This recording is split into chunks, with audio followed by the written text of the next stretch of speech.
நீங்கள் பேசிக்கிட்டு எல்லா இடத்துலையும் பேசிக்கிட்டே இருக்கோம் நம்ம. உள்ளேருந்து நமக்கு ஒரு குரல் கேட்குது. அதை நம்ம கவனிக்கிறதே இல்லை அப்படின்னு. இந்த இன்ட்யூஷன்ஸ் வந்து நான் உங்கள் படங்களுடைய கேரக்டர்ஸ்லையும் நான் பார்த்துருக்கேன். அவள் வெளியில் ஒன்று பண்ணிட்டு இருப்பான், ஆனால் உள்ளுக்குள்ளே ஏதோ ஒன்று. யாமினியே அப்படி தான். அவள் ஒரு பையன் கூட இருப்பான், அவன் இருப்பான். ஆனால் என்னமோ ஒன்று அவளுக்கு இன்ட்யூஷன் சொல்லும், இவன் தான் எனக்கான மனிதன் அப்படின்னு தனுஷை வந்து அவளுக்கு தோணிகிட்டே இருக்கும். அது மாதிரி நிறைய கதாபாத்திரங்கள் பார்த்தேன். ஒரு கட்டத்தில் அவள் இன்ட்யூஷன் தான் ஒத்துப்பா. 7Gலேயுமே கூட அந்த பொண்ணு அவளுக்கு இன்ட்யூஷன் இருக்கும். ஓகே, இவன் தான் அப்படின்னு. You believe in intuition. ரொம்ப உள்ளுணர்வு, அகப்பேச்சு, இதன் மீது உங்களுக்கு ஒரு பெரும் நம்பிக்கை உண்டா? அது என்னோட நம்பிக்கை தான். இன்ட்யூஷன்னா நீங்கள் பேசுகிறீங்க, கடவுளை பற்றி எல்லாம் பேசுகிறோம், கடவுள்ன்றோம், எங்கேயோ போய் உருள்றோம் வருள்றோம் எல்லாம் பண்ணுறோம். கடவுள் உங்ககிட்ட எந்த வழியில் பேசுகிறாரு நினச்சிட்ருக்கீங்க? உள்ள ஒரு குரல், வேணாண்டா இது வேலைக்கு ஆகாதுடான்னு கூவுது பார்த்தீங்களா? அதை மீறி தான் போனாதான் நீங்கள் வந்து நாசமாக போயிடுறீங்க. எல்லாத்துக்குமே முதல்லையே பாருங்க, ஒரு குரல் சொல்லிடும், இல்லைப்பா நீ தப்பு பண்ணுற, இல்லைப்பா இது வேலைக்கு ஆகாது.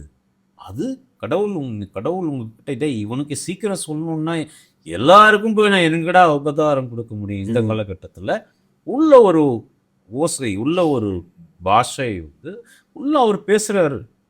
நீங்கள் அதை என்னைக்கு அதை மதித்து இன்ட்யூஷன் சொல்கிறத கேட்டவன் தான் செல்வராகவன். இதுதான் வருது, தப்புடா உள்ள கேட்டு, சரி இன்னைக்கு படம் எடுக்கும்போது இது சரியாக இருக்கும், அப்படி இருக்கும் அப்படின்னு ஒரு யாரோ சொல்கிறாங்க. அந்த இன்ட்யூஷன் வந்து நான் நினச்சிக்கிறேன் அது கடவுளோட பேசுகிறாரு. ஓகே, அகக்குரலே கடவுளின் குரல் தான். கடவுளின் குரல் தான். ஏன்னா படைச்சவனுக்கு தானே தெரியும். அவன் பேசி ஆகணும் இல்லையா உங்ககிட்ட வந்து. அது எப்படி பேசுகிறாருன்னு நினைக்கிறீங்க?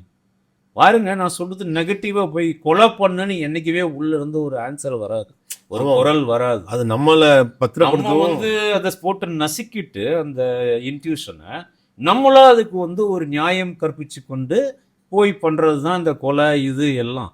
ஆனால் இன்ட்யூஷன் என்ன சொல்லுதுன்னு பார்த்தீங்கன்னா, அடா பாவி, தப்பு பண்ணுறியடா, இது பாவம்டா, இதுக்கு நீ வந்து சீரழிவடா அப்படின்னு உள்ள ஒன்று சொல்லி அந்த குற்ற உணர்ச்சியை வந்து சும்மா கடை அப்படின்னு போய் தானே பண்ணுறீங்க.